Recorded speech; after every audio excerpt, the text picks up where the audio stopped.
Starting off with some post-commentary over 20-day-old footage. And it would have been older than 20 days if it had not taken me so long to actually get some of this done. So, basically, this is going to be me kind of trading some stuff between games. We're starting off in yellow version here, and we're going to be basically sending stuff from here to my copy of Gold and Crystal and kind of back and forth a bit. Just sort of getting a few things done at once. I mentioned before that I wanted to teach David, my Onyx, Rock Slide, which is a Gen 1 TM, so we're going to be doing that here. And I also figured I would go ahead and get a Vulpix and send that up, because Vulpix is not in Crystal, and it's also not in Gold because it's a Silver exclusive. So I have to buy one from the game corner, so we're doing that. And we're finally going to be evolving David into a Steelix, and that is a process that took quite a bit of doing, because to evolve it, you need a metal coat, and in Gen 2, the only way to get a metal coat normally is from the SS Aqua, basically after you beat the Elite Four, and there is another one you can get from the in-game trade Magneton, which is in Kanto, so both of those would require waiting a long time, and I don't want to do that. So the other way to get one is from a wild Magnemite. And depending on the source, I've seen some conflicting info on this, but Magnemite has somewhere between a 2% and 8% chance of holding a metal coat. So at worst, it's a 2%, which is 1 out of 50 chance. And I swear I probably found like 200 of these goddamn things before I finally got the metal coat that I needed. I did most of my searching in Gold version, and in that one, Snubbull is on the route with Magnemite and has a 1% encounter rate, and I definitely encountered at least 10 Snubbull, probably more. I ran into the legendary beasts a couple times. I'm surprised I didn't find a shiny, but yeah, it took a lot of goddamn time to get this metal coat. Probably, it was at least 4 or 5 days of solid looking. I finally found it in Crystal. I got sick of trying in Gold, and I'm like, maybe this game is cursed. And I tried in Crystal for a bit and did eventually get it, so that was good. So we got the metal coat. We're going to be doing a lot of swapping of items here, making sure that, obviously I can't evolve it into Steelix, sending it to yellow, and I'd like the evolution to happen on screen when I do it, so I'm just sort of making sure I have the correct games in at all times. But, you can kind of just watch for yourself what I'm doing here. There's not a whole lot else to talk about with it. So let's go ahead and do some bios for Vulpix and Steelix, because they're new acquisitions, and then we'll get to some actual live commentary for about 5 seconds when we get back to that. Vulpix is the blue version equivalent to Growlithe. I believe I've talked about their relationship when I talked about Growlithe a while ago, but it's been a while. Basically, they are quite similar in the sense that they're both just kind of standard-ish animals with a bit of Asian folklore tied in with them. Obviously, they're both fire types. They evolved with a Fire Stone, 2-stage evolution. Vulpix is 75% female, Growlithe is 75% male. They have the same abilities. A lot of counterparts kind of split apart through the generations, but Vulpix and Growlithe never really did, other than cases where the version exclusivity didn't really come into play or didn't match up well. I always got the impression that Vulpix was the more common of the two, probably because the versions that I played as a kid were blue and silver, which both had it, and it was also present in all of the Hoenn-based games, whereas Growlithe wasn't, so it just always kind of seemed like the more common one to me, but overall they're pretty much on par with each other. I also always considered Vulpix to kind of be the lesser of the two, like the less powerful one, which isn't really true. Arcanine in particular kind of has a bit of a reputation for having a high base stat total, and the Pokedex even calls it a legendary Pokemon, but that's, I guess, a talk for another day. Whereas Vulpix Ninetales never really got that, but stat-wise, they're still pretty close. Like, as an unevolved Pokemon, obviously Vulpix isn't great, but its evolution's pretty decent. And they get pretty much all the fire-type attacks you would expect them to get, plus occasional, like, ghost moves. and that ties into the fact that they are based off of the Kitsune. I assume I'm pronouncing that right. I've always thought it was Kitsune, but knowing very vaguely how Japanese is pronounced, it's probably Kitsune, I don't know. Either way, it's the multi-tailed fox thing. It's a lot of anime includes those. They're a classic folktale type thing. Basically a magical kind of trickster fox-like animal that has various mystical abilities. As they grow older, they grow more tails, and that gives them more abilities. Vulpix is a not fully developed one because it only has 6 tails as opposed to the full 9 that they can have. And the Pokedex actually makes a point of saying that when it's first born it only has 1 tail that splits, but that is not the case. I'm trying to avoid talking about the Gold-Silver beta stuff that's recently been released for reasons I'll get into later in the video, but Vulpix did originally have a baby form, and I honestly don't remember if it had the 1 tail, but it probably did. Yeah, as for the name, it's once again just kind of straightforward, but only if you know sort of the origins of certain words. It's Vulpine or Vulps refers to a fox, and then the X just comes from the number 6. Japanese name is Rokon. Roku means 6. The cone part is a little bit harder to say. Of the different suggestions that Bulbapedia gives, the one that I think is probably the most likely is Cone or Con. I, again, don't know how to pronounce it. Apparently, what the sound that foxes make, according to the Japanese. It could also mean gas stove, or grudge, or curse. So, I don't know, it could be a number of different things. Overall, fairly cute, simplistic Pokemon. Not one of my favorites, but I don't mind it. Gen 2 added quite a few new evolutions for older Pokemon, and they're definitely a lot more useful and worthwhile additions than the baby Pokemon are, although not all of them are really all that great. There are a few that are kind of unnecessary split evolutions when there was really no reason to do that. There's a few of them that were kind of unneeded, just because they were going off of a Pokemon that already had good stats and didn't really need to evolve. But Steelix isn't really one of those. I feel like it was quite well deserved. Onix was fairly well liked from the first gen, at least from what I've seen of it, and I always thought it was pretty cool, but its stats were not exactly the greatest, and if you ever wanted to use one in-game, you'd have kind of a hard time with it.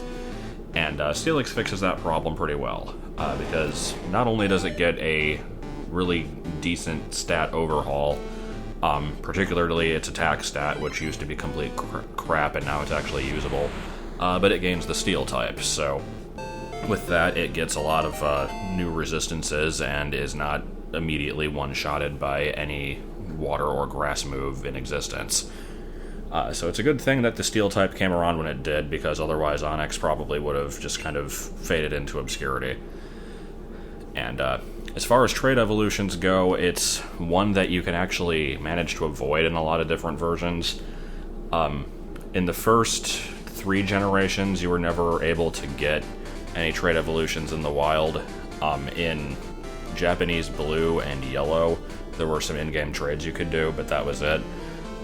In Diamond and Pearl, though, you could actually find Steelix in the wild, and that continued in Platinum and Heart Gold and Soul Silver, and came back in Black and White too, and you can get a Steelix in X and Y through an in-game trade. So it's actually been available in quite a few games without having to go through the process of finding a metal coat and trading it to evolve it, which is pretty cool. Wish I could say the same for a lot of other trait evolutions, but that is not the case, unfortunately. As far as origin on this thing, there's really not a whole lot to say about it. It's pretty much just Onix, but more so. Onix was already kind of just a vague, cluster of boulders that resembles a snake, but isn't really based off of anything specific.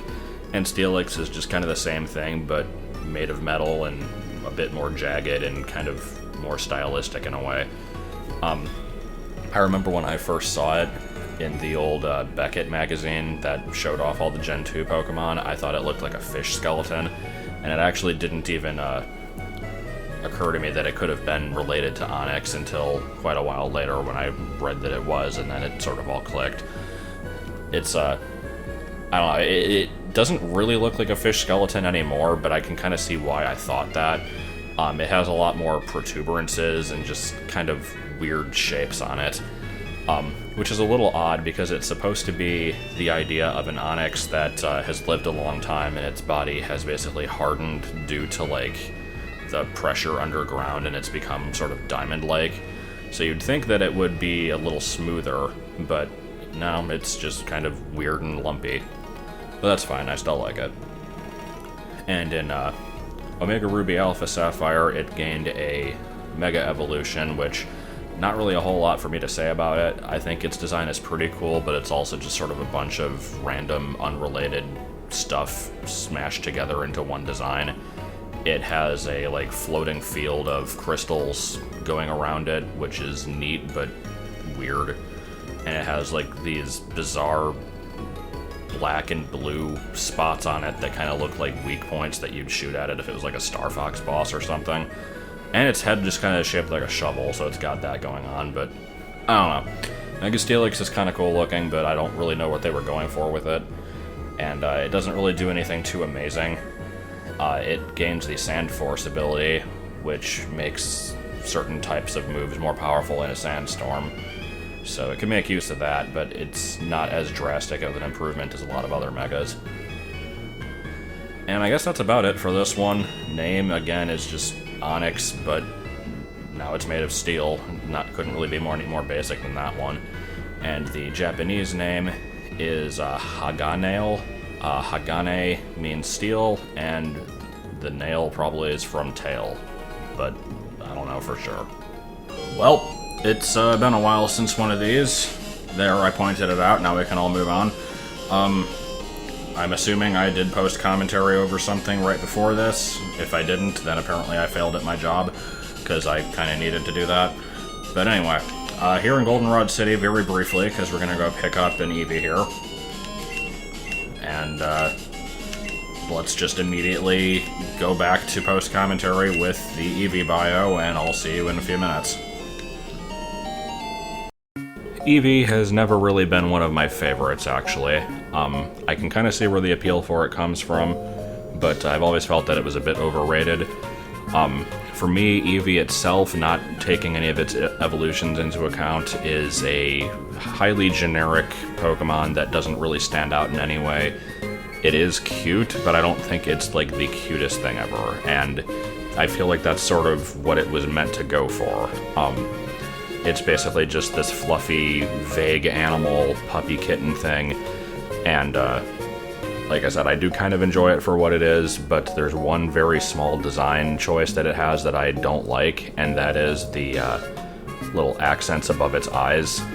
They're basically just supposed to be like little eyelids or eyebrows or something, but to me they kind of always make it look like it's angry, and any artwork that features those, I've actually found that if you erase them, it looks better. And so that's always just been kind of a really minor annoyance with me, and it's stupid to point out, but I can't help it. So, as for Eevee itself, like I said, it's just kind of a generic normal type. If you ignore the fact that it has a bunch of different evolutions, it really doesn't do anything spectacular. Its moveset's pretty barren. Yeah, you pretty much just want to evolve this thing as soon as possible. Unless you just really like Eevee's design, and even then you're going to have a hard time justifying keeping it around, because most normal types can do something better. And as far as evolving it as soon as possible, that's not always going to be an option, because in Gen 1, it only had 3 evolutions, and you could get the stones for those in the same town as Eevee itself, so it wasn't a big deal. Gen 2, they introduced 2 new evolutions, which you could get by working for it a little bit. You had to raise its happiness up.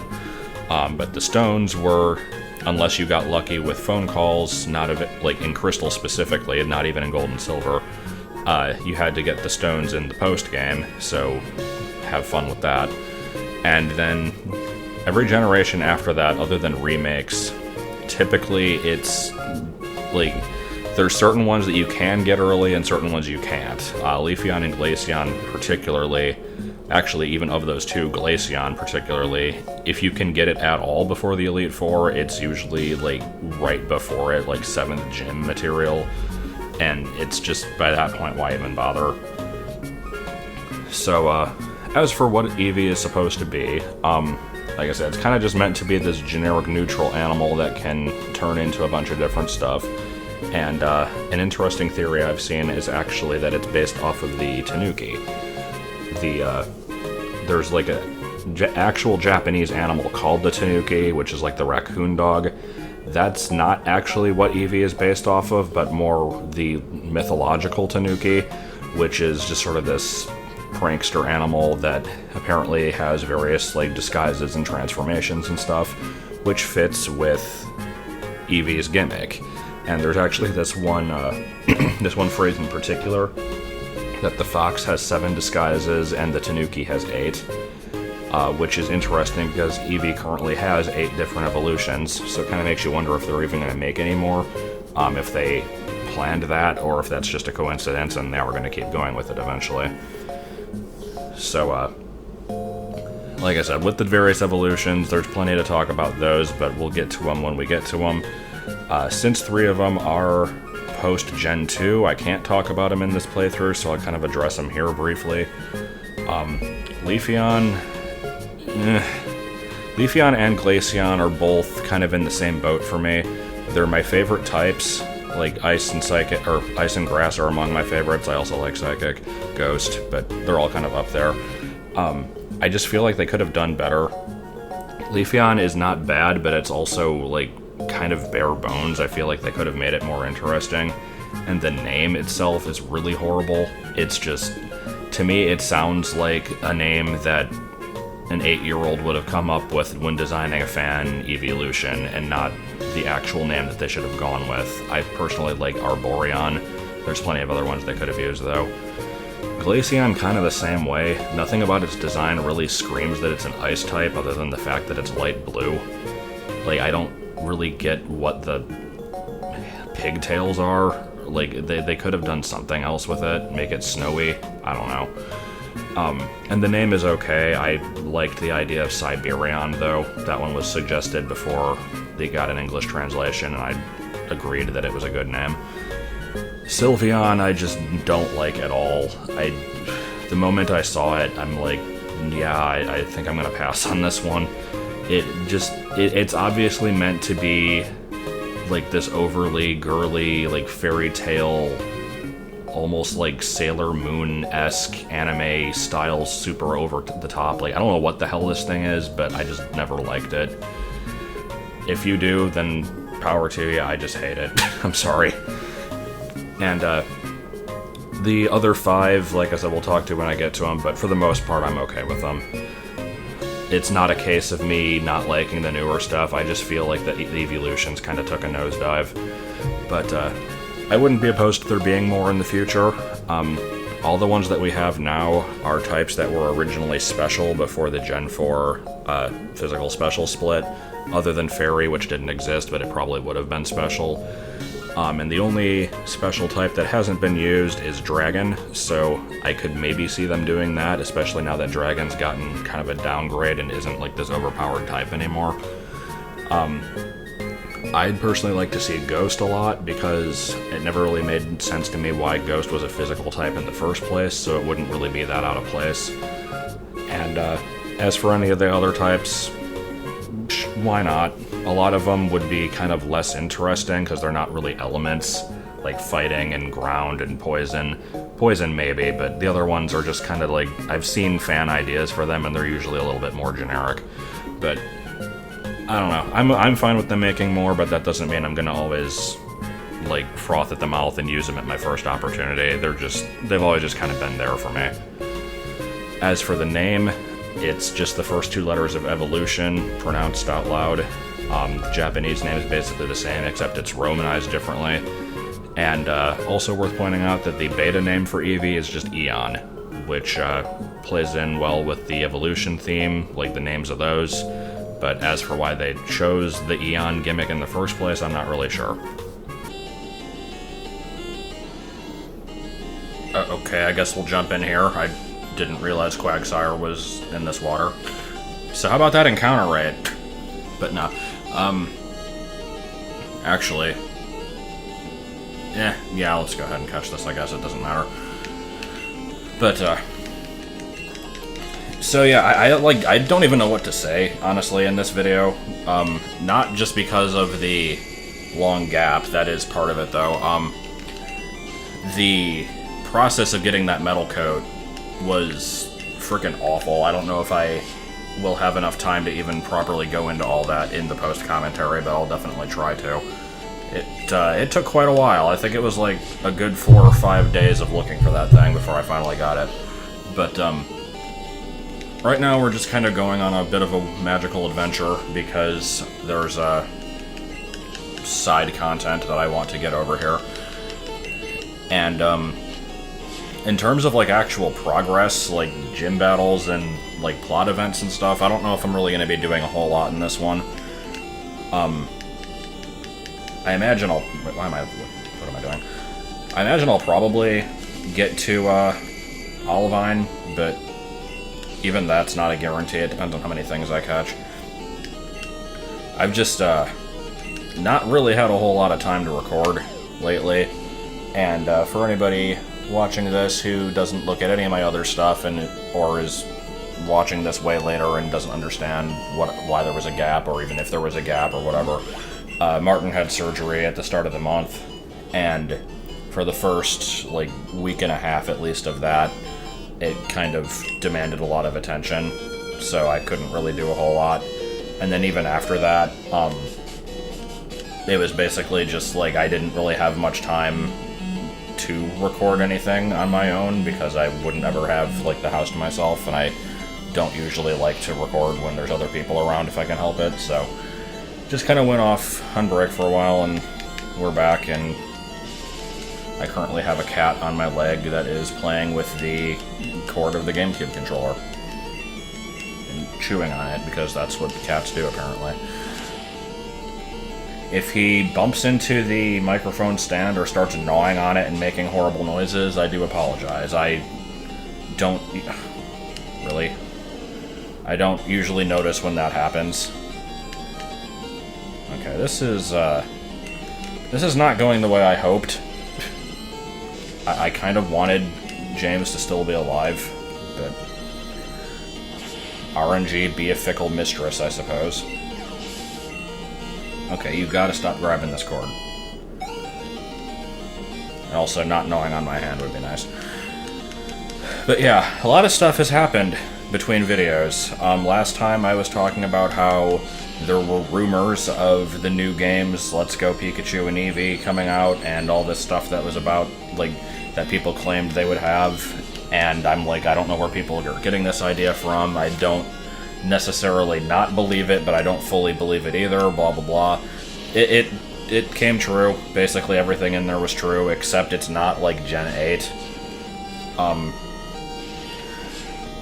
So I suppose it would make sense to say a little bit about those games. And I might have further thoughts down the line. I imagine this is going to be a video of, like...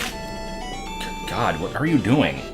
He's, like, spazzing out into the keyboard. I have to make sure he doesn't, like, turn the recording off.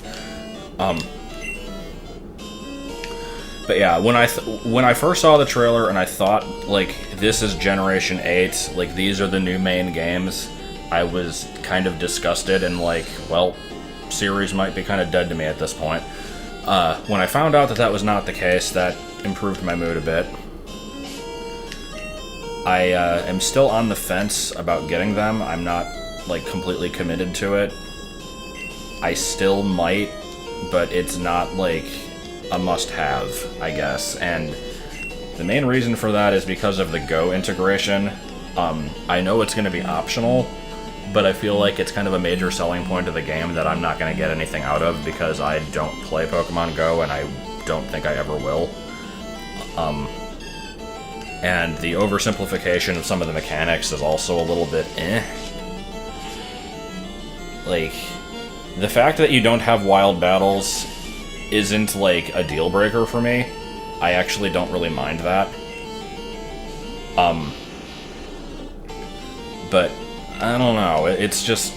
It looks like the game is basically meant to try to appeal to the casual crowd, the people who played Go, the Gen 1ers, trying to get them to kind of acclimate to the series and potentially check out the next game. And from a business standpoint, I can understand why they do that, and it makes perfect sense, and I'm not dissing it for that reason, but it also doesn't mean that I personally have to be happy with it, and so it's like, I don't know. Synthesis is probably a move worth learning. I mean, do I ever use Reflect? Reflect is probably more useful than Synthesis because I have healing items, but it's not... Basil's not going to be on the team for the full game anyway, so whatever. In fact, I drew no attention to this, but I had an empty slot in the team there that the Quagsire filled, and I put Enchilada away. And the reason for that might be obvious to some of you, but in case it isn't, here's a guy with a giraffe right now. No, this is actually a guy with a giraffe rig. I think I have to get past him now, so... Let's go ahead and try out our new Steelix. I have not used it yet.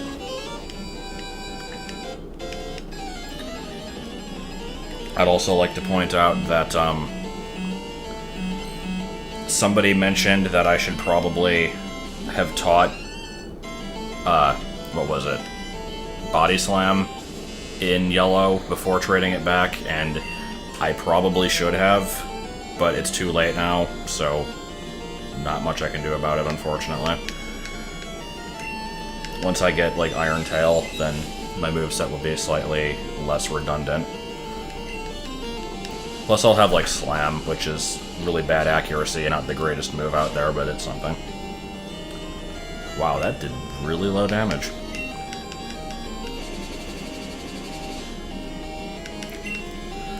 Giraffe Rig's a bit of an interesting thing. I'll have to talk about that more when I get to it.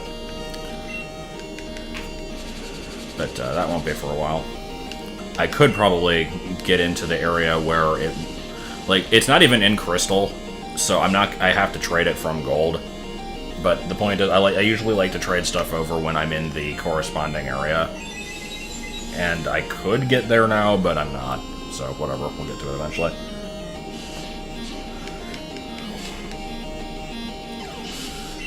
Okay, so... why did I come all this way? Again, if you know Pokemon locations in Gen 2, then you probably have a good idea of why I'm here. Oh boy, you bought me a doll, I'm so glad. Because there is a little grass patch here, and this particular grass patch is home to 2 Pokemon not found anywhere else in the game. And here's one of them, and this is not the one that I actually wanted to encounter first, and it's the rarer of the 2. Okay, I guess I'll get it. We're just gonna have to put its bio on hold a bit. Smeargle's definitely a weird one, and now it's gonna be using Struggle, so let me get it into a bind just so it gets a little bit more residual damage here while I chuck balls at it. I don't know what Smeargle's catch rate is. It's probably pretty low because it's a weird gimmicky. It's a weird gimmicky sneeze.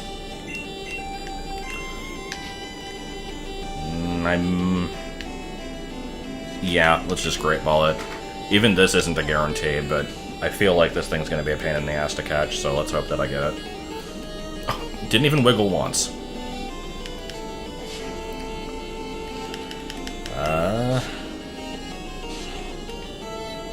Yeah, okay. As long as... I mean, Struggle's going to be not doing a whole lot of damage because of my high defense.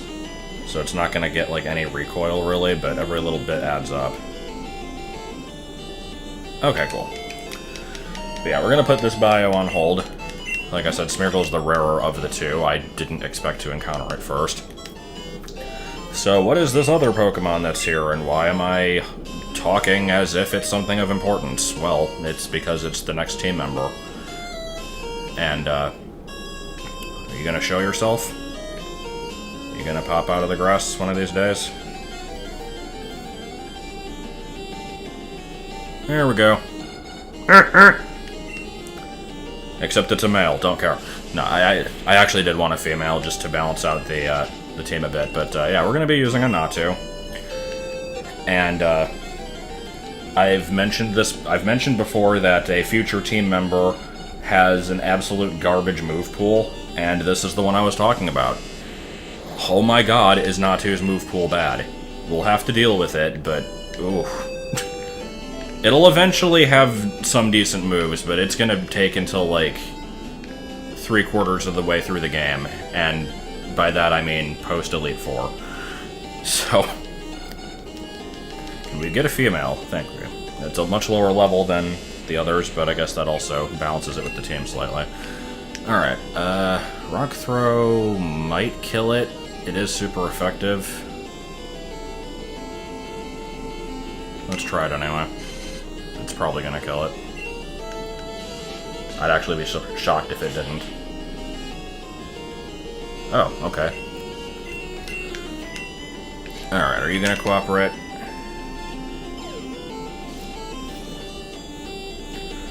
So anyway, because this is a team member, I thought about giving it a Hadoo name, because everybody likes the Hadoo names.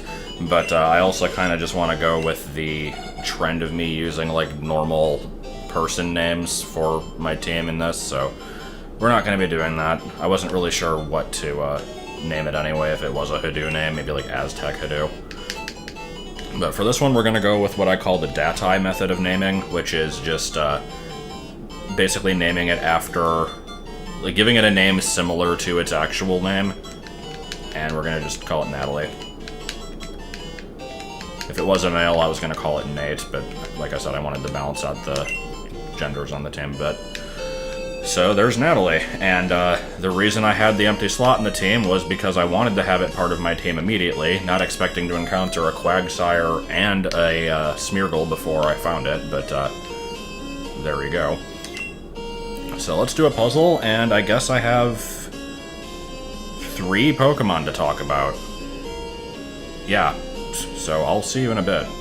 Quagsire is actually one of my favorite Gen 2 Pokemon, and even though I had quite a bit to say about Wooper back when we covered that one, I don't know if I'll have a whole lot to say about this one. I guess we'll see. Back with Wooper, I mentioned how it was based off of the Axolotl, which is a specific type of salamander that basically never gets out of its, like, infant stage and is always fully aquatic. Quagsire is based off of salamanders as well, particularly the giant salamander, which is pretty much exactly what it sounds like. It's just a salamander that is very large. And I think I might have mentioned giant salamanders back during the Slowpoke review, because I said that that one was kind of vaguely based off of any number of animals, and that could have been one of them. There's also even another Pokemon coming up later that could potentially be a giant salamander, and that's not even getting into Charmander, which is not a giant one, but is still a salamander, specifically the mythological one born from flames, but that's a whole other story. So that's pretty much it for the basis of this one. It's just, it pretty much just is the animal that it's based on, except cartoony, and I'm fine with that, because, like I said, I am a fan of Quagsire. I like how simplistic it is, and just the dopey face that it has. Type combinations always just kind of been one of my favorites. There's so many different plain water types to choose from.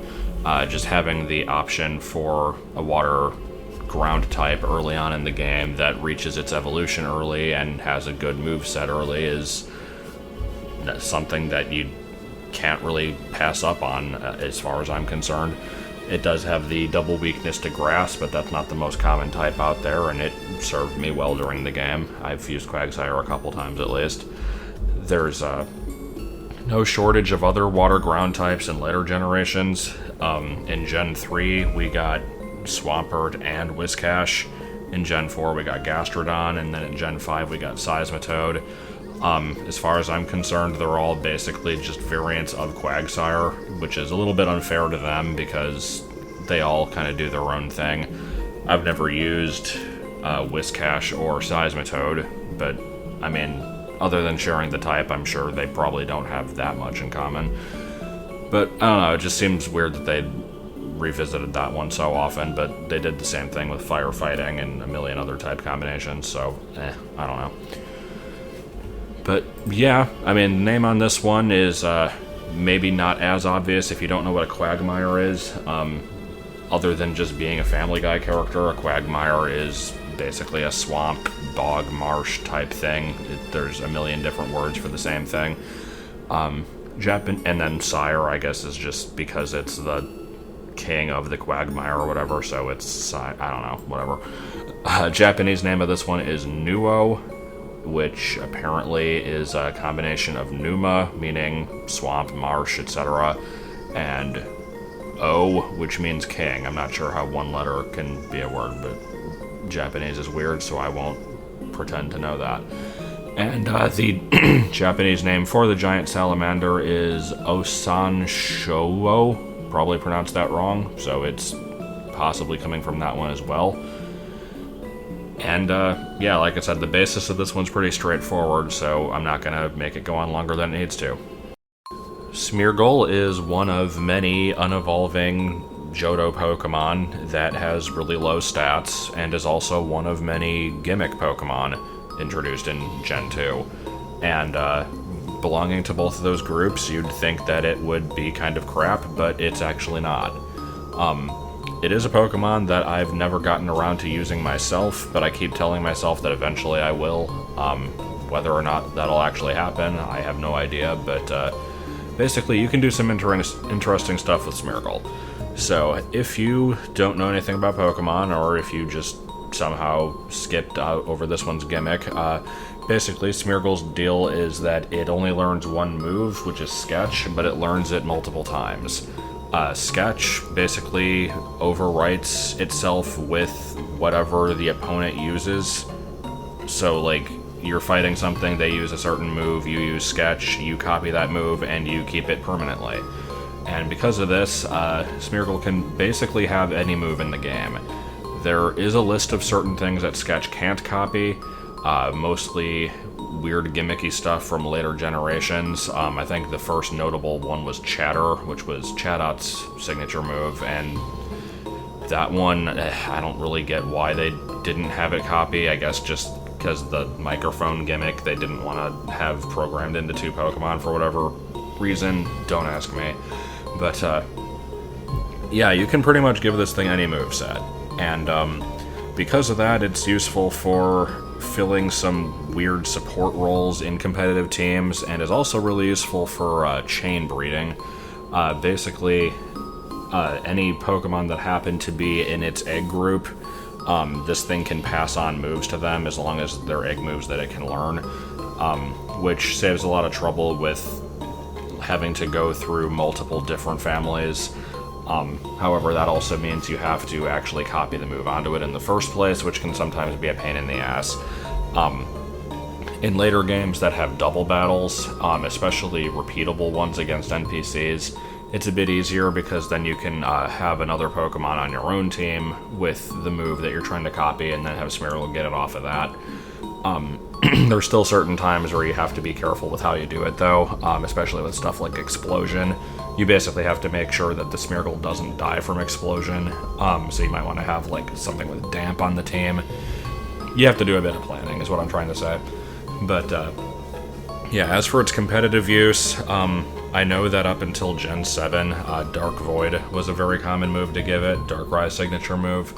And then Gen 7 changed it so Dark Void specifically only works if Darkrai is the one using it, which is kind of dumb, but I guess they needed to nerf that. But yeah, you basically just give this thing a bunch of different support moves. I've also seen people use it for catching roamers, where you give it like Mean Look, False Swipe, Spore, that kind of stuff.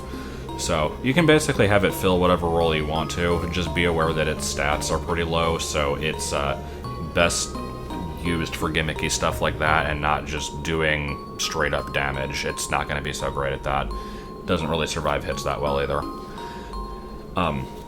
As for the design of this, it's basically a French painter that also happens to be a beagle, and so the name kind of supports that. It's Beagle plus Smear, Smear's pants on thing. And Japanese name is Dobel, which is probably a combination of dog and doodle, or there's a few other things it could be, but that's the one that makes the most sense to me. Natu is a small round hoodoo, and therefore I love it. No, seriously though, this thing has, like, the most simplistic design, and I apparently have a thing for those. I never really realized that until I started reviewing all these Pokemon. I've always been fine with the more elaborate designs of the later generations, but there's just something about the simplistic ones that are just made of a few basic shapes and can easily be drawn that appeal to me, apparently. But yeah, this one's just a little green ball with some bird-like features on it, and that is so perfect.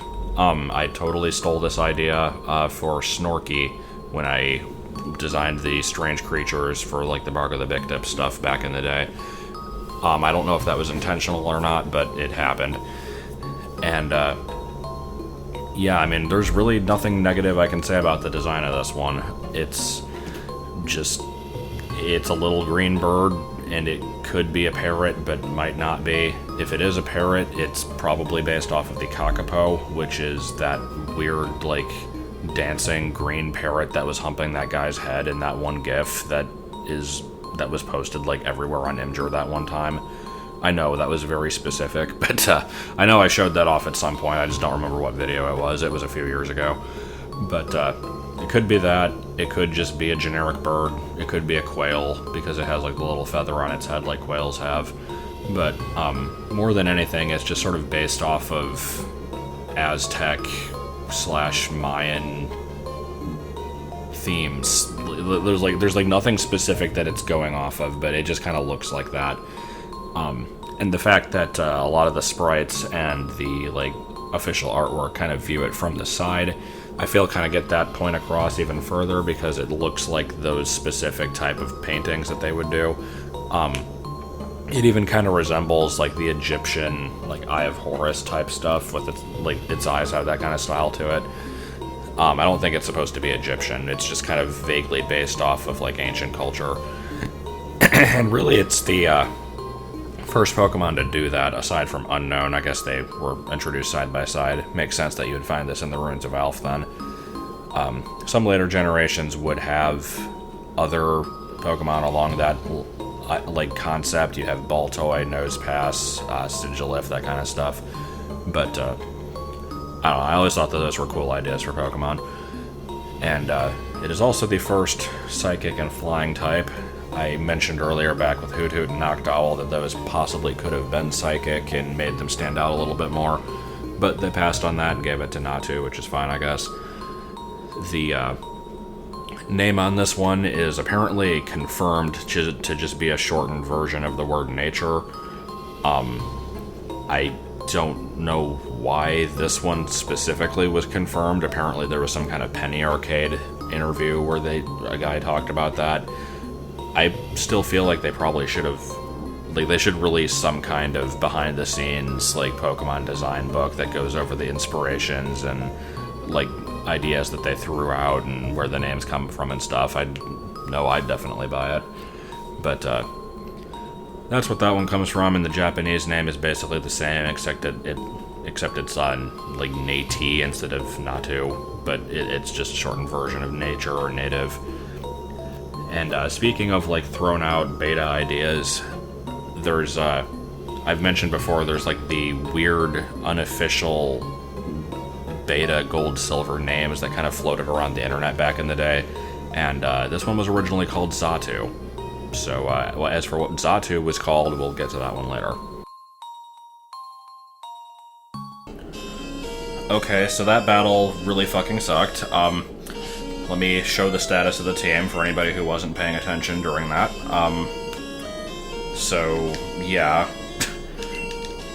My plan here was to go into the Union Cave basement and basically go through the trainers there and catch the Lapras that shows up on Fridays, because that's what I had set the clock to, and we were all going to have a grand old hop in time. I'm thinking now probably that's not going to happen. Just an idea. I still could, but it would be kind of ass. So I think we're gonna hold off on that. So, abrupt... Oh my god, what do you want?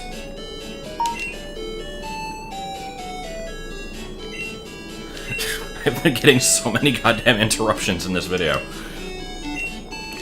Gina, I don't give a shit. Okay. But yeah, I like how as I get a phone call in-game, I also get, like, voicemail. Which I suppose I'll have to listen to. But not right now. So, abrupt change of plans. Let's go to Slowpoke well. I don't know if I need Surf, or I know I need Surf. I don't know if I need Strength here. Or Rock Smash. I can use Rock... Okay, well I guess that answers my question. I do need Strength, never mind. I can use Rock Smash, I still just haven't taught it to anything. I could give it to that Quagsire that I randomly gave Flash earlier.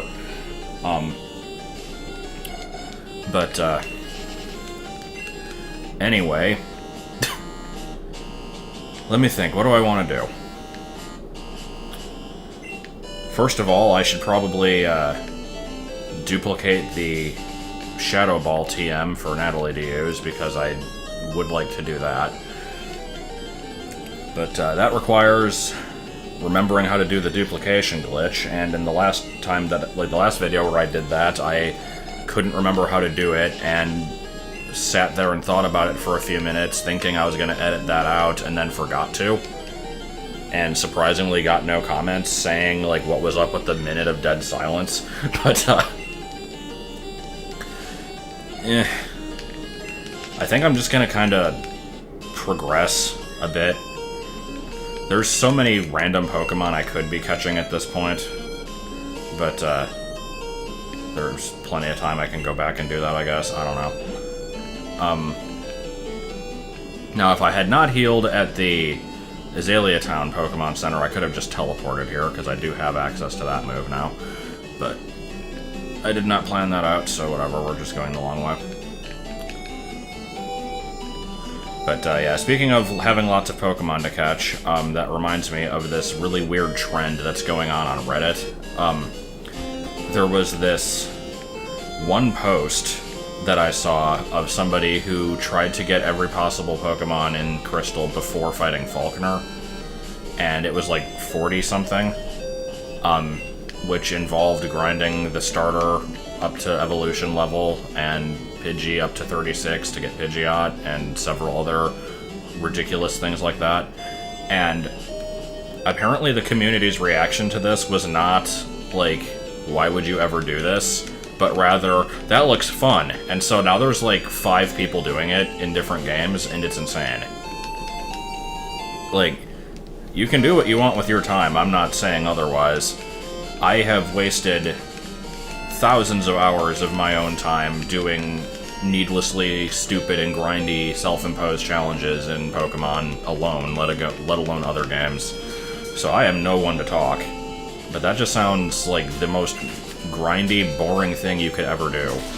And I'm just kind of shocked that anybody would ever want to do it. It was pointed out that it's a good thing Jigglypuff isn't available early in Crystal, because if it was, then you'd have to get enough money for your mom to buy a Moonstone randomly in order to evolve it. And apparently that would involve just rebattling youngster Joey for like $40 every single time until you get like 150k or something like that. Oh, and you can sell the berries that regrow each day for 5 apiece. That's an option too. But yeah, that was pretty bad. So anyway, I kind of just went here because it was a thing that I knew existed. I feel like I'm gonna get my ass handed to me pretty badly, but I don't know, we might be able to get through this. Because obviously this was before double battles or anything of that sort came around, so I just fight one after the other, but I don't have a chance to like leave and heal between these. So I think we're just gonna kind of employ the bait and switch for these first few. I might attempt to fight something with Natalie on the last one, I'm not sure.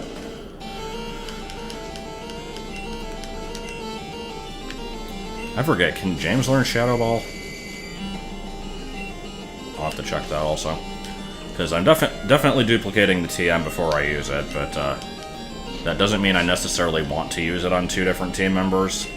It's like, I have no problem with duplicating it just for backup reasons, because I'm anal about using up one-of-a-kind items, but I don't necessarily want to abuse that too much, if that makes any sense.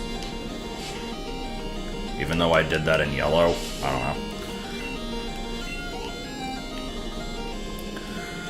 So back on the subject of events that occurred in between the last video and this one, besides the, like, new, in quotes, Pokemon games coming out. Obviously the Smash Ultimate stuff was announced, and it's not specifically Pokemon related, so I don't really need to be talking about it much here, but I like what I've seen. I'm looking forward to it. I have plenty of ideas of what should get in and stuff, but I've talked about it in other videos and stuff, so I don't really need to do that here. But the other main thing was the leak of the old, like, 1998 Pokemon Gold Silver beta thing that everybody has talked about to ridiculous extents. And a lot of people are probably expecting me to talk about it here and to talk about it in the bios. I kinda don't want to. I think like sometime down the road I might dedicate like almost an entire video to going over it, like probably some point in Kanto when nothing else is going on.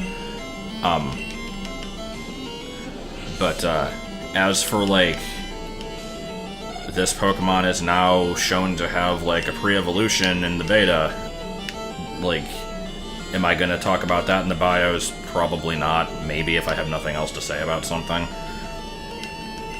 It's an interesting bit of trivia, but there's also a lot of cases where that would have applied to something I've already talked about, like Growlithe, so I'd kind of just rather keep doing things as I've been doing them. I don't know.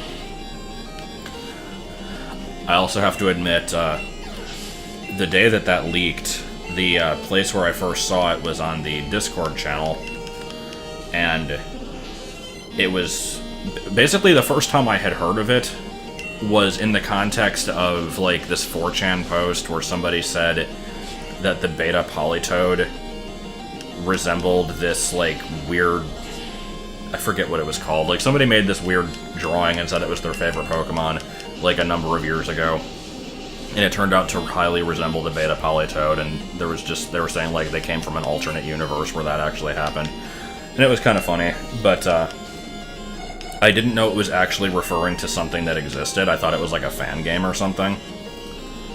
And so I saw that, didn't really think much of it, and then saw like a whole bunch of other posts about this stuff. God damn it, really?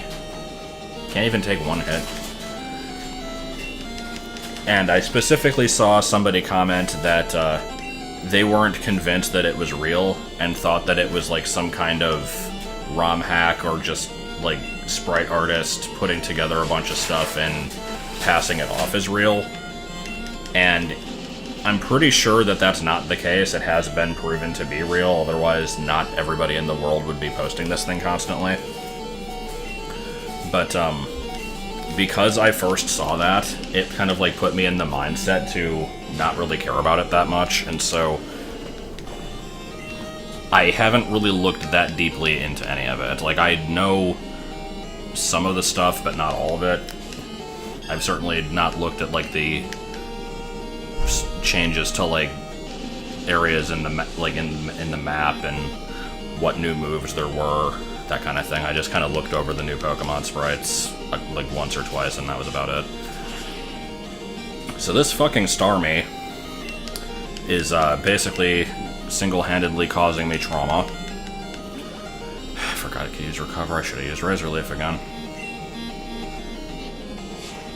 I have that tendency to always use weaker moves when I shouldn't.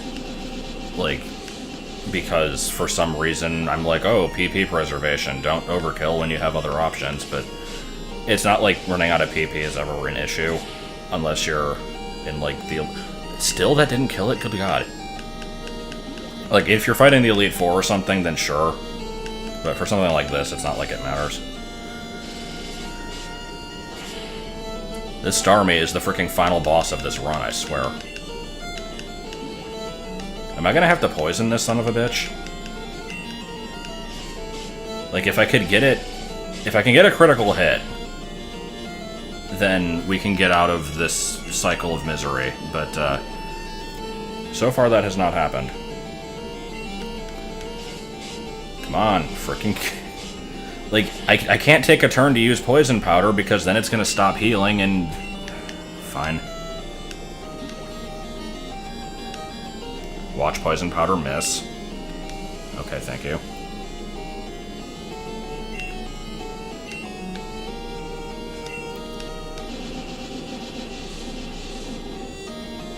When I, had to decide which team member to put away to make room for Natalie, it was between Basil and Enchilada. I knew I wanted to keep Pillory around just for Surf, even if not for battling reasons. And I decided to keep Basil because not as many people use the Chikorita family, and so it's just kind of lesser seen and lesser appreciated. Because I actually really like Cyndaquil and its family. It's my favorite of the three, but I'm like, just for the sake of variety, we'll use this one instead. And, from this battle, I'm very glad that I made that choice.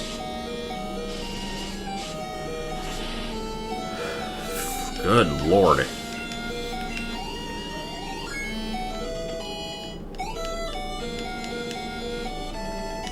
And we still have a third one, let's not forget. And Natalie's getting no experience out of it. Oh, wait, nope. Okay, I actually have a chance to go heal. So let's teleport back to Azalea. No. And Shiny Golden, go. I was gonna frickin' flip my lid if it was a Shiny Tentacool. No, Also, note to self, and just for anybody who for some reason realized this and doesn't know that I did. Apparently you can catch Krabby by fishing in Cherry Grove, I think it is. You can catch it somewhere, but I can also get it from breaking rocks, and I haven't done that yet either. So it's on the list of things I need to get. At this point, there's so many things I need to get, I could make, like, 2 whole videos of nothing but new captures. I was half tempted to just do that for this segment, honestly.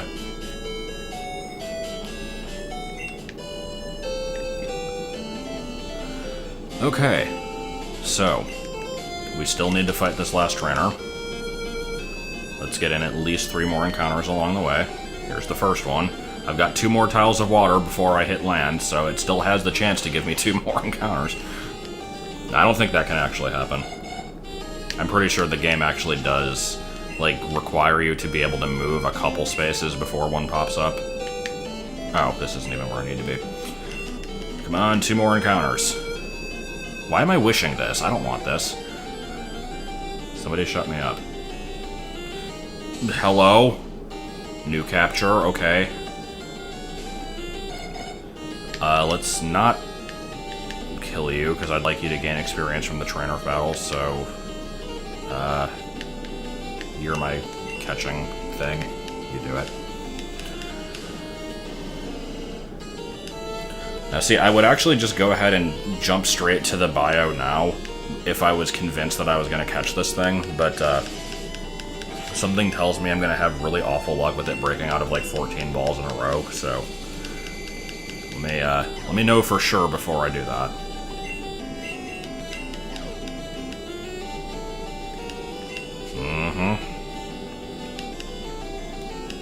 The joy of confusion. The Tentacool family might not be as annoying as Zubat, but it's, not too far off. At least Tentacruel is rare. It's not like Golbat, and it pops up in, like, every water area of the game, whereas Golbat pops up in every cave. That tackle did way more damage than I thought it would, also.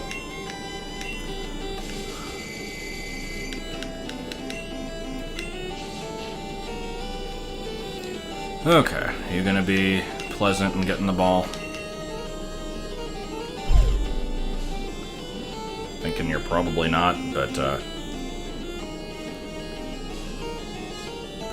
I should get it anyway. So, bio time. Tentacruel is a very good follow-up to Tentacool. It basically does everything that it did and does it a little bit better. Whereas Tentacool was a jellyfish with some aspects of octopus, squid type creatures in it, Tentacruel is the same thing, but it actually runs with this idea a bit more because it has basically the squid beak, and also resembles a Portuguese man-of-war in some respects. The man-of-war is sort of like a jellyfish, but is a totally different type of animal.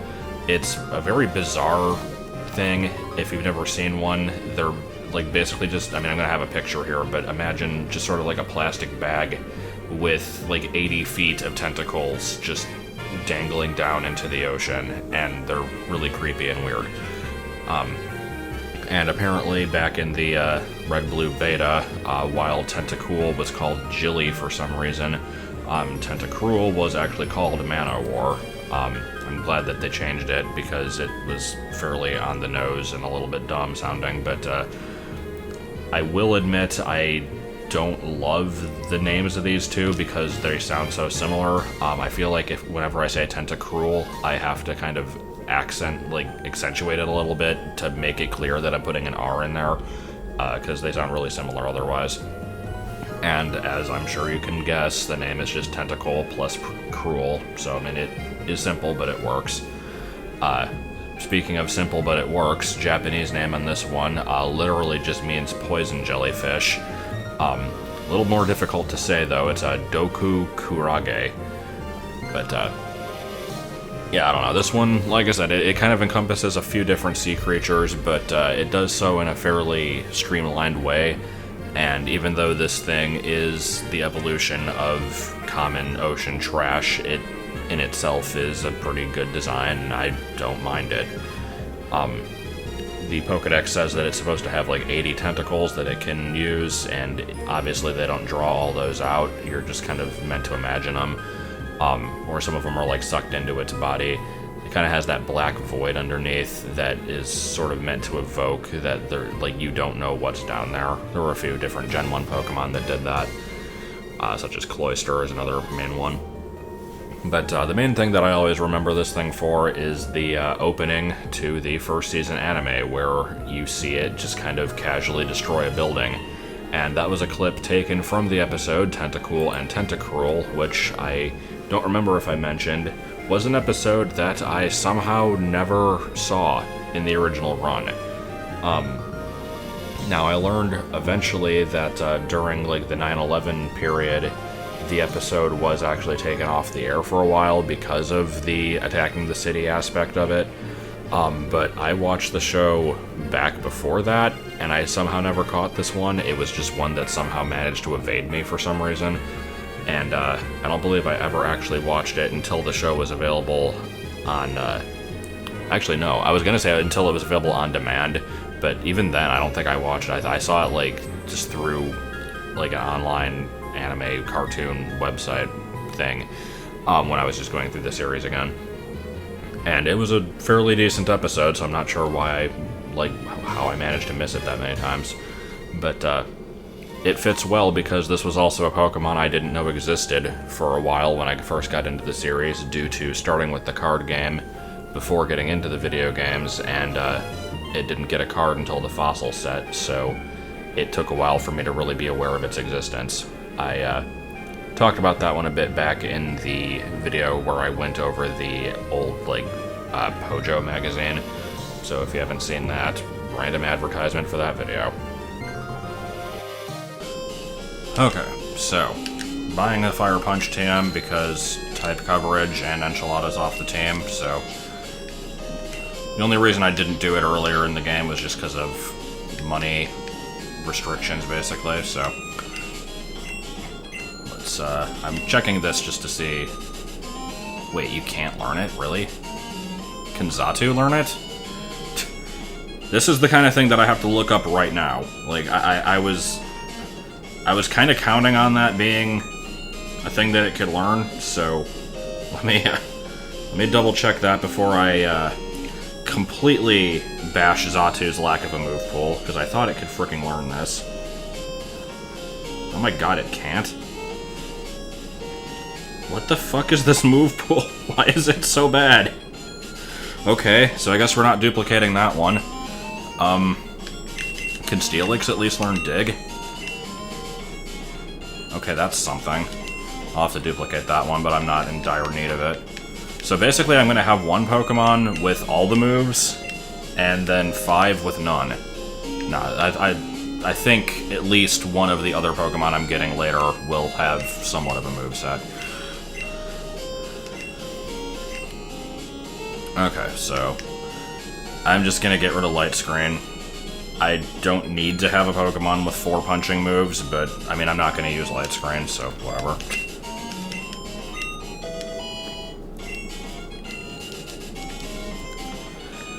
Okay, so now that I know I don't have to duplicate the Shadow Ball TM, because it would do me no good, Olivine, I guess? Catching a couple new things along the way, probably. I think, like, on the way to Mahogany, or, yeah, like, I went over that way briefly in the last video, and I think there was, like, Arbok and Machop, maybe? I don't remember if I don't think I caught Machop yet. I think Arbok and Machop were available if I had been there in the day, and so they're on my list of, like, the 93 things that I haven't caught yet, but I can. But I don't need to go over that way yet, I'm not gonna bother, so let's just, let's go to Olivine. I've got another 8 nondescript trainers along the way. We can, slowly level up Natalie. Not that it'll help, because it doesn't learn any moves. And, the light at the end of the tunnel is, once I get to Cyanwood, or Cyanwood, or however you say it, I can get the Fly HM, and that'll be better than Peck. It's something. Something to look forward to. Did I not fight you? God, I don't even remember what I did in the last video. Did I do this route? I feel like I didn't. I spent so much freaking time here, like, off-screen grinding for the metal coat in both this game and in Gold. I actually don't remember if I fought the people here.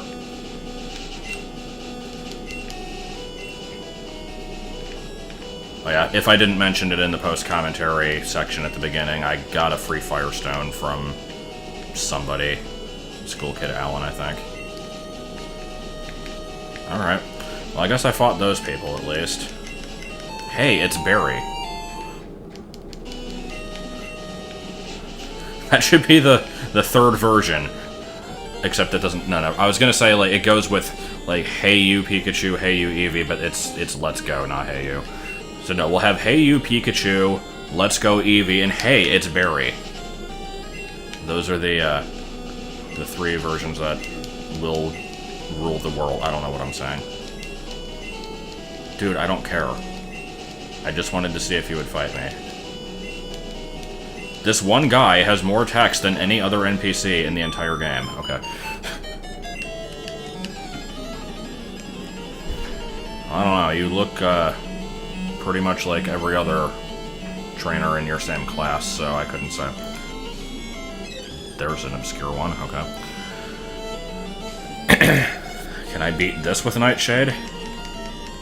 Nightshade isn't the worst move, because it at least does consistent damage. The problem is, it's limited to whatever my current level is, so, like, because Johto's level curve is so low, by the time I get to the Elite Four, it'll be doing, like, 40 damage, maybe? 45 if I grind a lot, which I probably won't.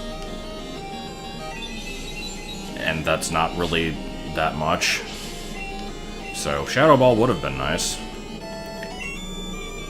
A Psychic move of some description would be nice, but it doesn't learn any of those. That would be asking too much.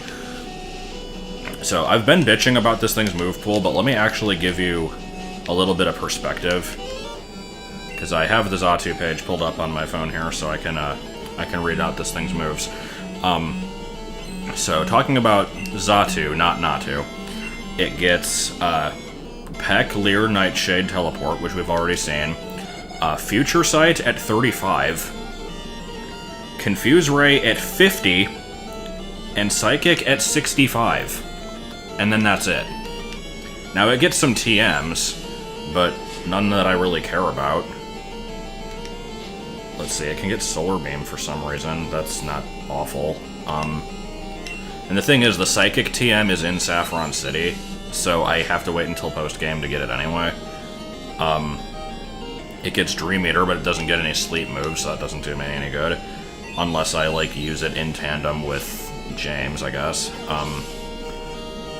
Yeah, in terms of damaging moves, it gets the level up moves, and then it has Snore, Hyper Beam, well, I guess Hidden Power also, but whatever. I'll have to see which Hidden Power type it gets. So Giga Drain, Frustration, Solar Beam, Return, Psychic, Swift, Dream Eater, Thief, Fly.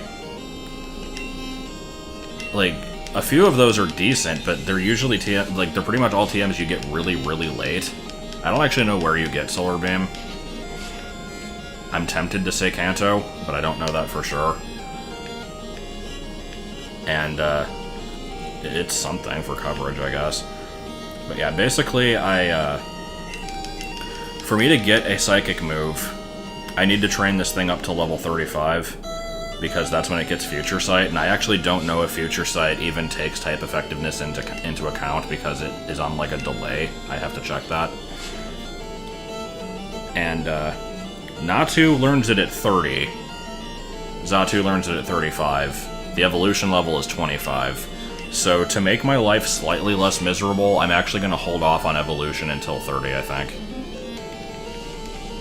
Because I'd rather deal with 5 more levels with the lower stats than 5 more levels with no moves, basically. Just, why doesn't it learn Confusion? Like, come on. And 65 for Psychic?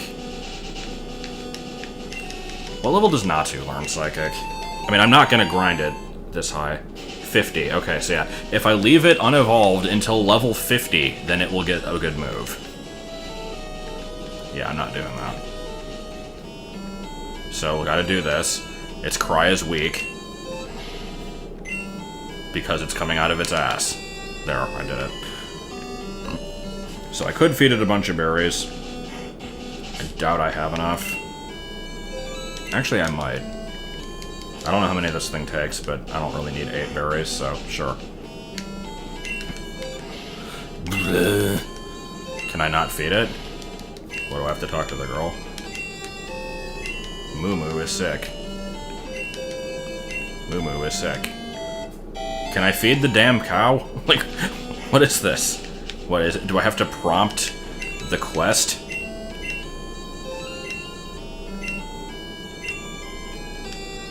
That was quite the accent there. Well, let's talk to Mama Mashed Potatoes also. Even goes out to Kanto. It crosses the county line.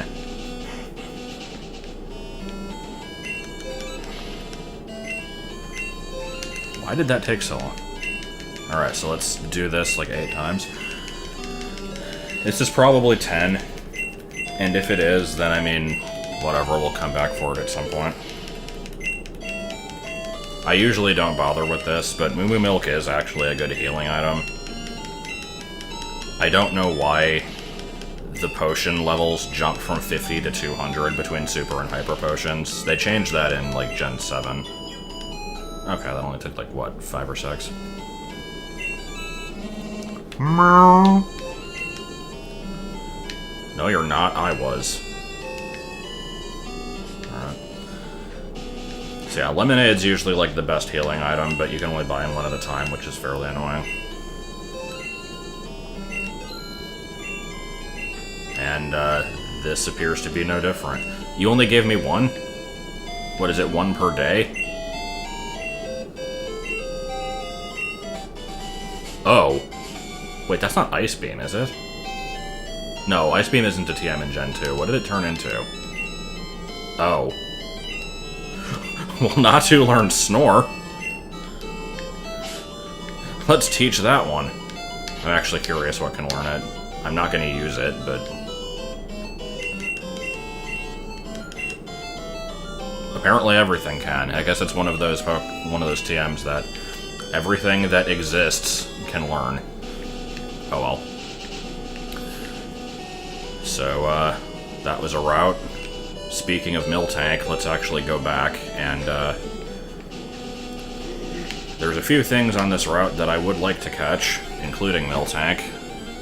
And, I'd probably like to do a bit of grinding also, which is absolutely what I need to be doing in the middle of this video. But, let me at least get a new Pokemon. What? Oh, ooh, is this the Quillfish Swarm? God damn it. I don't want to... No, I don't want to go there. If it was the Quillfish Swarm, sure. I don't want to battle your stupid, like, 2 Poliwags, though. Or whatever it is that you have.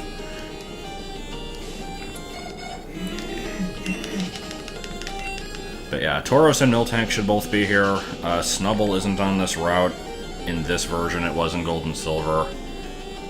Pidgeotto I already have. I know Farfetch'd is here in Gold Silver. I don't think it is in Crystal.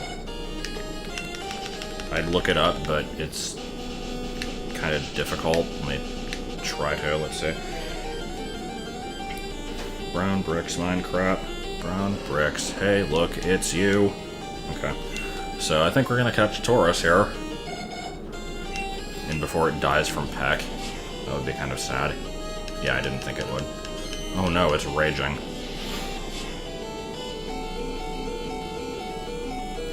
I'm not getting experience out of this battle anyway. Do what you must. Don't build up that rage or anything. That would be too easy.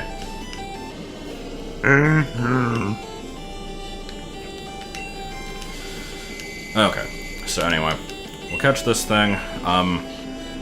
There's nothing exciting between here and Olivine anyway, so I'll just kind of do bio stuff over it, I guess. See if I can find a Miltank in a reasonable amount of time, perhaps.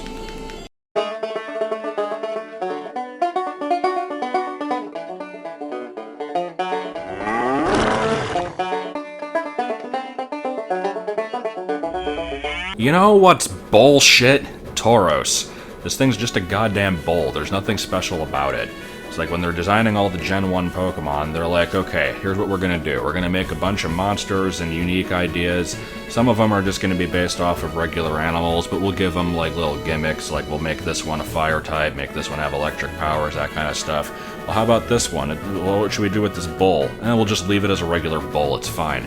So, the only thing that they did with this design to make it different from a normal bull, other than like the weird kind of helmety thing it has going on, is the fact that it has 3 tails. And it's not the only Gen 1 Pokemon to have multiple tails either, so even that's not all that great. But apparently it uses these tails to whip itself in order to motivate itself to run faster. You'd think that if it was just chasing after something that it wanted to headbutt, or if it was running away from something, that would be motivation enough, but no, apparently it's got to flog itself in the process. So, the other bullshit thing about Tauros is how rare it is. Most of this is going to be talking about Gen 1, because in those games, it was only in the Safari Zone, and it had about a 4% encounter rate in a certain area, and it was also extremely likely to run away when you found it, so even if you spend a few hours looking for one, it's not like you're going to be able to fucking catch it, because you gotta deal with the Safari Zone's mechanics of not being able to weaken stuff, and they can run away at the drop of a hat, so good luck getting one. Probably have better luck doing the missing no trick and catching one off the coast of Cinnabar. Which makes sense, because apparently this thing can surf. Because yeah, this thing can also learn basically every TM in the goddamn game. It being a normal type, it has access to Blizzard, which of course in Gen 1 is 90% accuracy and can freeze, so that's overpowered. It can get Fire Blast, Thunder, of course it gets Hyper Beam, which with Stab is going to kill stuff, meaning it doesn't get a recharge turn afterwards. It gets Earthquake. This thing basically just destroys teams on its own. I never realized that back in the day because I would pass over normal types most of the time, but apparently this was the strongest Pokemon in the metagame outside of Mewtwo. And given that it's only weak to fighting moves, and fighting types are weak to Psychic, and Psychic is overpowered, then it makes sense why this thing was such a threat. In later games, it stopped being so good because its special was nerfed a lot because they did the physical special split. But it's still fairly decent. It's just not something that you're probably going to want to pick up, because a lot of the times you will either get it in the post-game or in an obscure location somewhere and just already have a better team by that point. And in Gen 2, they decided to give this thing a counterpart with Miltank. So we had the bull, now we have the cow. But whereas Tauros was basically just a real-life bull with no changes to it, Miltank is the cartooniest cow I've ever seen in my life. Seeing the two side by side, there's no way that you could imagine these even being from the same series, basically, but there you go. The games also try to ignore the fact that these two are related, whereas other Pokemon, you can have one make eggs for the other, like with the Nidoran family and Volbeat and the Loomis. Doesn't happen with Tauros and Miltank. I've actually seen a GameFAQs thread before where there was somebody adamantly arguing the fact that they're not related, and that anybody who believes they were is just deluding themselves. At least in Gen 7, they finally kind of admitted it by putting them on the same page in the Pokedex. But even then, it's still never really been made official. And so, whereas Tauros was the offensive powerhouse, Miltank is basically the defensive one. It can take hits really well. It has a milk drink to heal itself, which is really weird because you have to just imagine this thing bending over and drinking milk out of its own udders. But the animation just shows it drinking it out of a bottle, so I guess it prepared some beforehand. And milk drink is something that you'd also imagine would kind of work like soft-boiled, where Chansey can basically share its health with other Pokemon on the team. It doesn't actually do that, it's a self-healing move. It is related to the MooMoo Milk, which is an item that can heal other Pokemon, but yeah, it doesn't work quite the same way. And of course, everybody always remembers this thing for being the star of Whitney's team in the Goldenrod gym, where it just kind of destroys everything with rollout, and it's also a general pain in the ass with Attract and Milk Drink, but that's just because it was introduced at kind of a bad time in the game. Level curve made it seem harder than it was, and if you don't come in with the right type of Pokemon and don't know how to deal with it, then yeah, you're going to have some problems there. Names of these two are pretty uninspired also. Tauros is literally just Greek for bull. You probably know it from the constellation Taurus. The Japanese name of this one is Kentauros. I don't know where the Ken comes from. Possibly Centaur, but it's just pronounced a little bit differently. And then Miltank, it's a tank that makes milk. That's pretty much all there is to it. So, if you're into large mammalian Pokemon that stick to their real-life counterparts pretty well, then I guess you can't really do much better than these two. As for me, I think that they're pretty much bullshit.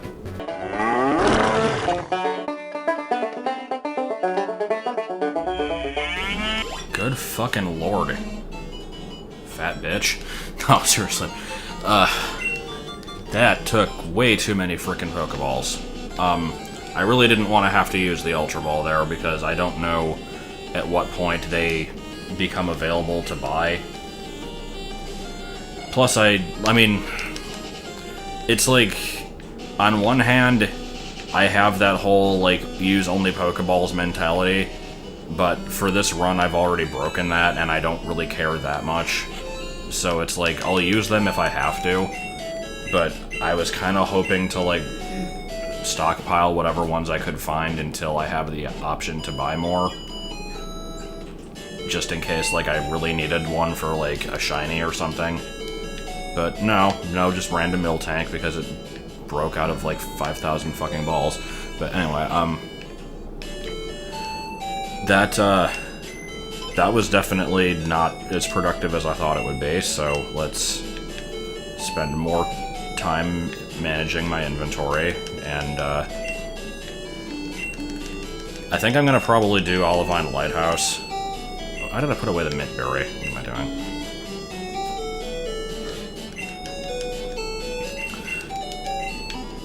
So we'll go do that, and then I think that'll be the end of this one. In terms of progress, obviously. I said from the beginning there wasn't going to be a whole lot done, but this is just sort of a going around and doing random crap video.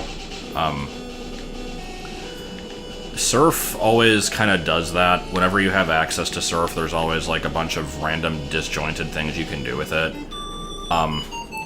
Like, I still could go back into Union Cave. There's a whole basement area I haven't explored. There's a bit of water in Violet and Cherry Grove, I think, that might have stuff that I want. Okay, let's not get killed by Thundershock here, preferably.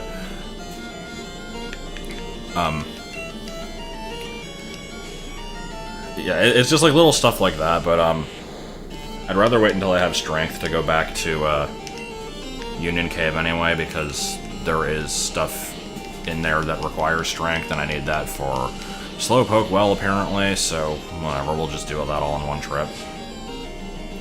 And then there's Mount Mortar, which is just kind of a thing that exists and doesn't really get you much, but I'll want to do at some point anyway.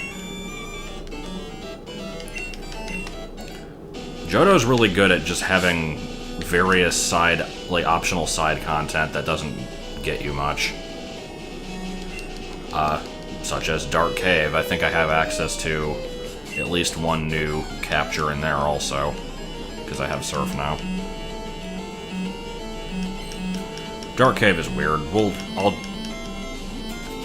I think there's no point to it, basically.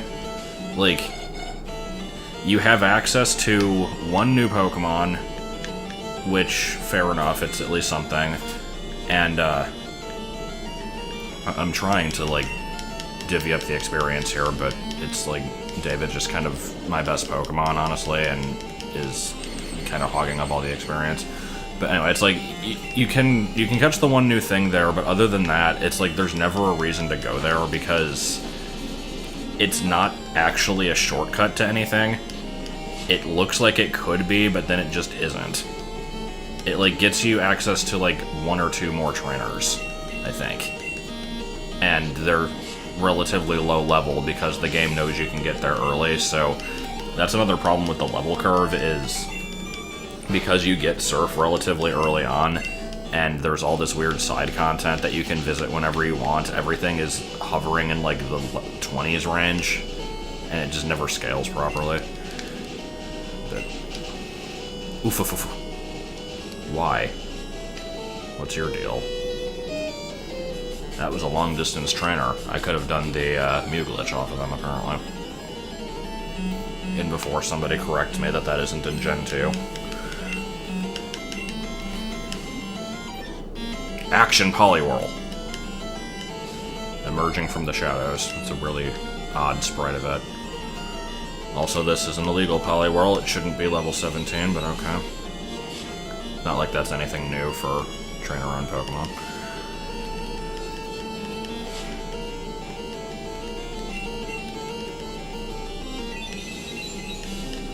It just occurred to me, I said I was going to do the Lighthouse, which is going to have a whole bunch of trainer battles, and I don't know what I'm going to talk about during that. I've already kind of gone over most of the subjects that I wanted to, because I don't know enough about the Gold-Silver beta to talk about it without researching it, and let's see, I'm trying to think in terms of, like, the new Let's Go games, like, if there was anything else worth saying about those, really. If you've not looked at anything of it, and you're not sure what it is, I'm not the best person to ask, because I've not looked super in-depth into it either. But it basically is Pokemon Yellow remake, but with Go mechanics. And also, if you want to spend $50 on a plastic Pokeball that has dubious usage, then you can do that, and it gives you a Mew. So basically, you're paying $50 for a Mew. I don't know. I don't really get what the Pokeball is for. I think it's like you can... See, here the type advantage makes me want to stay in, but the experience makes me want to switch, but whatever, we'll stay here. It's like... I know you can send stuff from Go into the game, but only if it's Gen 1. And the Pokeball is like the Pokewalker from Heart Gold and Soul Silver, but from what they showed of it, it's basically like you can take your Pokemon with you and it will make noises and be cute, but I don't know if it has a use. They might have said if it did, I didn't pay attention. I wouldn't be surprised if it had the same kind of, like, pedometer experience thing that the Pokewalker did. But I don't know if they ever said that it did. But for me, the Pokewalker was actually an interesting accessory, not because of the experience thing, but because of the fact that it gave you access to a lot of stuff earlier than you normally could. Through some of the most annoying mechanics ever. It's like, alright, so we're gonna have this side content with this accessory that comes with the game, and it'll, okay, so you do get strength here, I wasn't sure. It's like, you unlock areas by getting watts, you get watts by taking steps. The areas take a ridiculous number of watts to unlock. Fair enough. But then it's like, when you go into an area, there's 3 Pokemon you can get out of 6, and it's random which 3 you get, but they're also tied into how many steps you currently have. So it's like, if you want one that requires, like, they're in 3 groups, and it's like, for the last group to unlock, you need to have a certain number of steps, which reset every day. So it's like, by the time you get to the later stages, you have to have, like, 10,000 steps registered for the day, and then, if you're lucky, you'll get the Pokemon that you want at a 2% encounter rate. And you're not guaranteed to get it. Like, it still could be the other one, you don't know. And then, and of course nothing in-game tells you this, you only know this if you look up the, like, encounter tables on, like, Cerebi or something. And then when you actually find the thing, it's like, you have the worst battling system ever, where... What? I don't care. Still haven't caught Pidgey, huh? I should just go in the Lighthouse, I don't know why I'm dicking around. I'm trying to remember how the battle system even worked. It's like, you could either attack, defend, or... Was there a third option? I don't remember. But it's like... It was basically up to luck if you could beat something.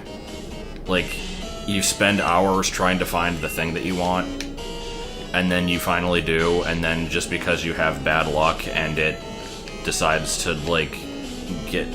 I think it's like, if they do a certain thing when you attack, then you get a critical. If you both defend, then nothing happens. And then, like, they have a chance to flee. Yeah, I think it's like, if they try to flee when you attack, then they fail, but they take double damage from you. And if they try to flee when you defend, then they successfully flee. And so it's just a guessing game. And it was a pain in the ass. I don't miss it. I liked it in theory, but it...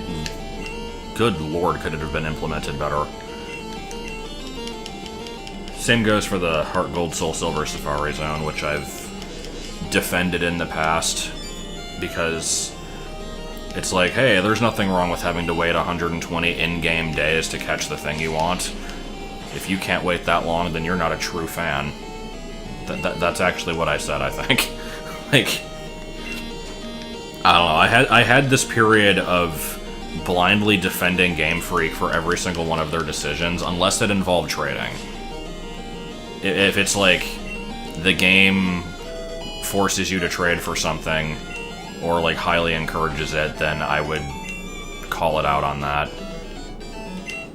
Like, to unlock the, I think it was Beyond the Sea, was a Pokewalker stage, and you could only get that if you did an international GTS trade. And I'm like, well, I guess I'm never getting that one. And now you can't get it because the GTS doesn't work. And there was a Pokewalker stage called, like, something Night Sky, I forget what it is. And it was unlocked by having a Jirachi, and you had to, like, they gave out the Jirachi in an event, like, before the game came out, so you had to send it over to the remake, and then you would unlock the course, and it got you, like, Clefairy or something. There wasn't even anything good in it, from what I remember. I think it was, like, Pikachu, Jigglypuff, Clefairy, and 3 highly generic, unimportant, like, common things. I could be wrong about that. There might have been more, like, something else decent in there, but it definitely wasn't anything important.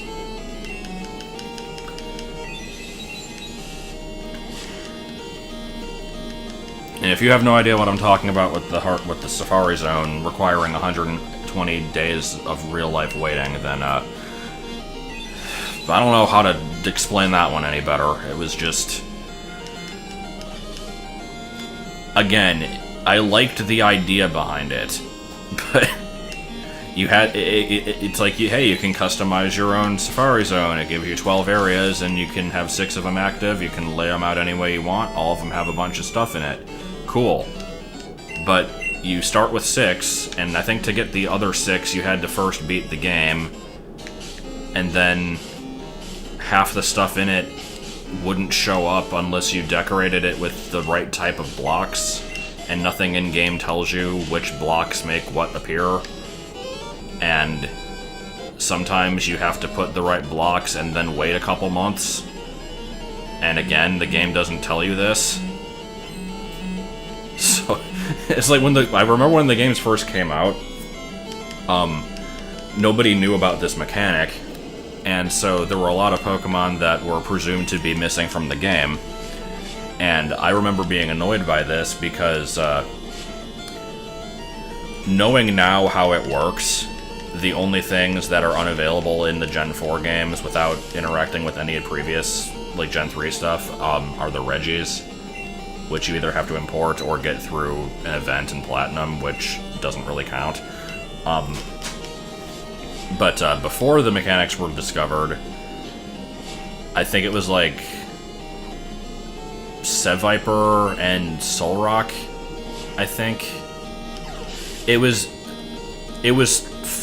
2 of the 4 between Lunatone, Solrock, Seviper, and Zangoose. I think like 2 of those you couldn't get, and I was annoyed by that because they weren't in Diamond, Pearl, or Platinum without doing the GBA dongle method. And I was like, well, why didn't they put those in like they did everything else? And then, of course, as soon as I post this, people are like, just trade for them, God! And I'm like, but that means that someone still has to have the GBA games to get them, and they're phasing out that because they've upgraded to the DSi by this point, which doesn't have the GBA slot. So they're basically requiring old content. It's like, but it doesn't matter. If one person has it, they can breed it and pass it on to everyone else. I'm like, I don't care. What if you want to get it on your own? Like, it pissed me off, but it turned out to not matter anyway because you can get them. You just have to have the swamp section of the Safari Zone and put 13 forest blocks and 17 plains blocks and wait 30 days, and then you can get Lunatone or Seviper. Like, it sounds like I'm exaggerating, but that's pretty much what it was. Like, you have 30 blocks that you can place, and every 10 days, one of the 4 types of blocks will level up and count as 2. And then, like, these mechanics are so dumb. It's like, for X Pokemon to show up, you need to have 40 plains blocks and 53 forest blocks, but you can only have a total of 30. So how do you do that? You put some in, and then you wait for enough days to pass to where they count as double, and then you can fit it. Oh, double's not enough? Wait another, and then they'll, like, wait another 40, and then they'll count as 3 each.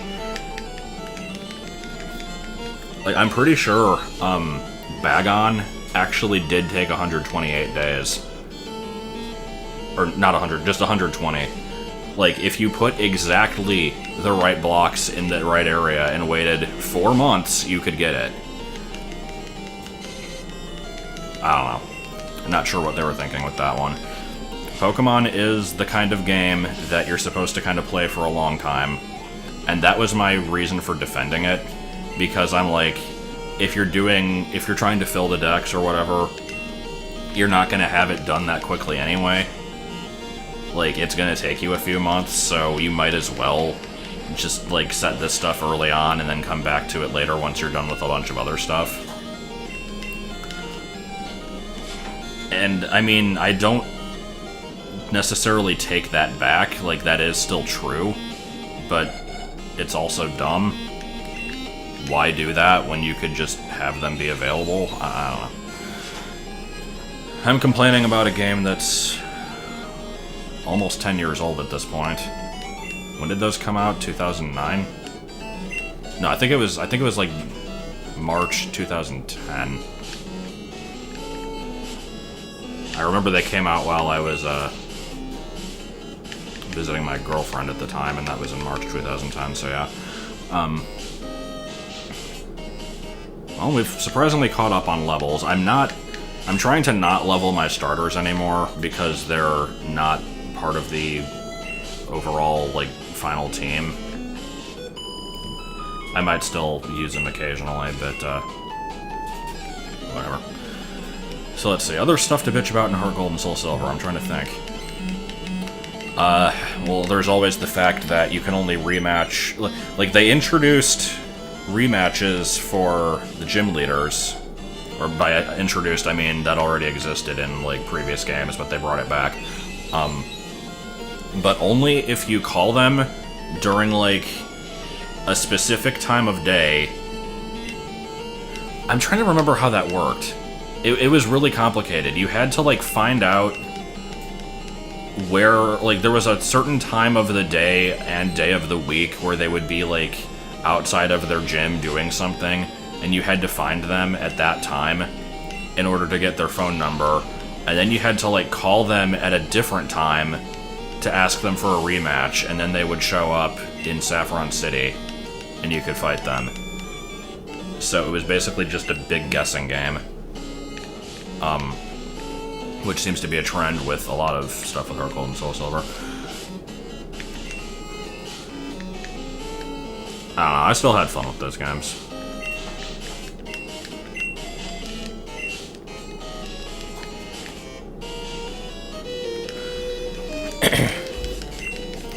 So I guess if Let's Go Pikachu / Eevee counts as a Gen 1 remake, then that means that Gen 4 really is next on the list, because everybody figured it would be anyway.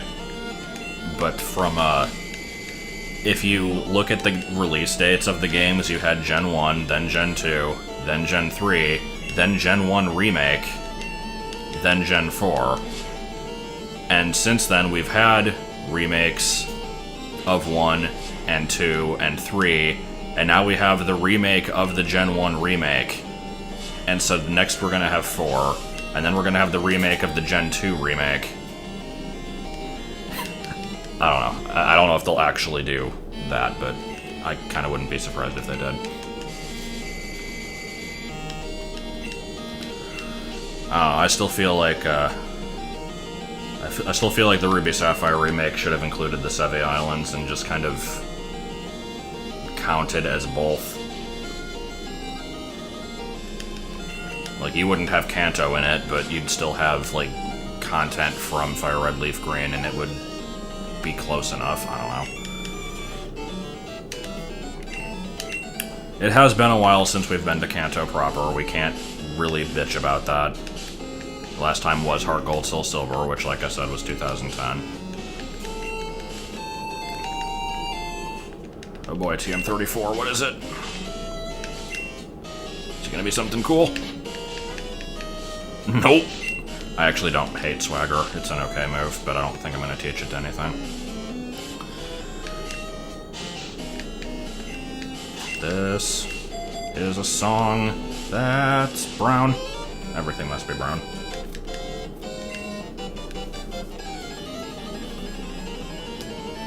I have no idea how long this video is. I feel like I've been recording for like 2 hours.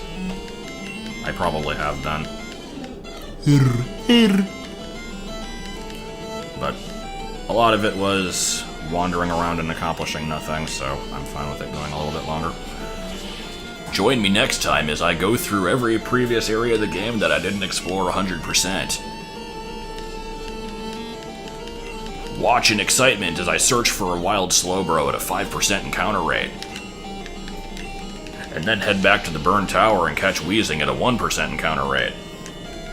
And then find the one tree in the world that has Heracross on it. Now, there actually is a formula to finding the Heracross trees.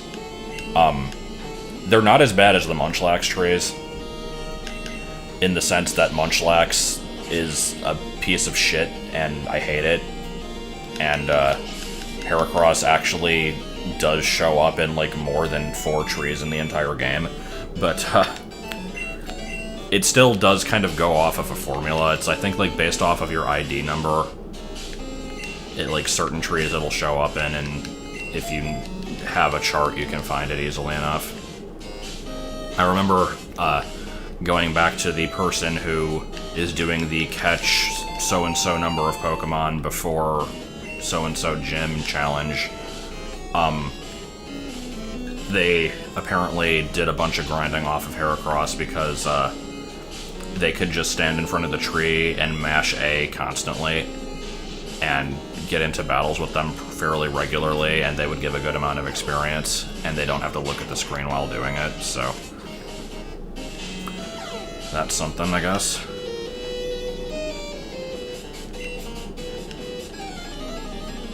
I like this guy just kind of sitting down in this alcove. Also, going back to the Heart Gold Soul Silver discussion, there sure was a part of the Lighthouse where you had to jump out of a window. That was not in the original. I kind of liked that part, though. It was cool, because it gave you, like, this cool view over the landscape at kind of a lower angle than the usual top-down Pokemon camera, which was sort of a precursor to Black and White, because they did that a lot.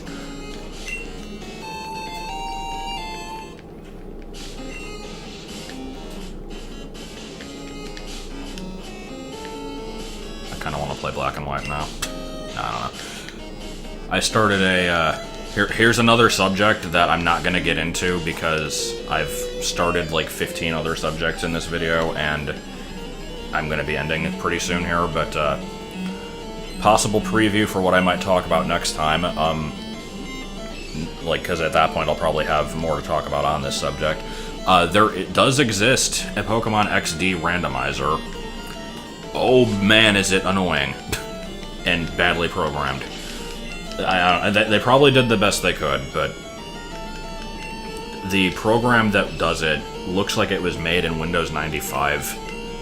And, like, it's weird. It doesn't actually change the ISO. It just kind of modifies the, like, emulator's memory as you're playing the game. And it is really volatile and strange. Like, the first battle of the game is supposed to be against a Sunkern. I get into the fight. It says, like, what's his face? By the way, the trainer names just rapidly flicker between, like, 5 different things. Really, like, at like, every frame it changes. So it's, like, assistant sent out Sunkern, and then he sends out a Pidgeot. And it's a Shadow Pidgeot, and it's level 22. And I have a level 10 Eevee, and I'm like, oh, this is gonna go well. And I'm like, well, maybe I can get lucky with, like, Sand Attack or something. And I try to use that, and it doesn't let me use the move. I'm like, oh, okay, I'll try Tackle, or Bite, or anything. Nope, can't attack it. Do I have to catch it? I can't, I don't have any Pokeballs. Soft Lock! So I restart the game, and now he has an Ekans, and it... I don't know, it was dumb. It was... I eventually did figure it out, and I'm extremely early in the game, and like I haven't actually gone into the Cypher base or whatever it is. Like normally there's a part early in the game where there's like 6 like evil villain member. I forget if it's Team Cypher or Snag'em or what it is in that game. I never remember. There's like 6 guys that you fight. They're basically the Power Rangers, and they have like a color theme. And there's like a Mareep and a Seedot, a Spheal, Houndour, Baltoy, Gulpin, I think are the things they have. I haven't actually gotten to that part yet. I have my starter, the thing that replaced the Teddy Ursa, the thing that replaced a Ledyba, and the thing that replaced a Poochyena. So, my team, this early in the game, is Vaporeon, Skarmory, Breloom, and Blaziken. One of them has 2 sleep moves and Dream Eater. 2 of the other ones also have 1 sleep move each. One of them has Shadow Wave despite being purified. And Vaporeon is just normal.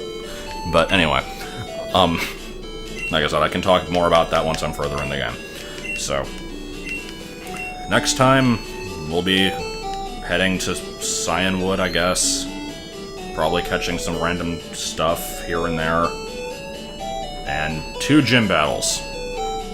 That's actually not that high of a, too lofty of a request. That it probably will actually be 2 gym battles. So yeah, see you then.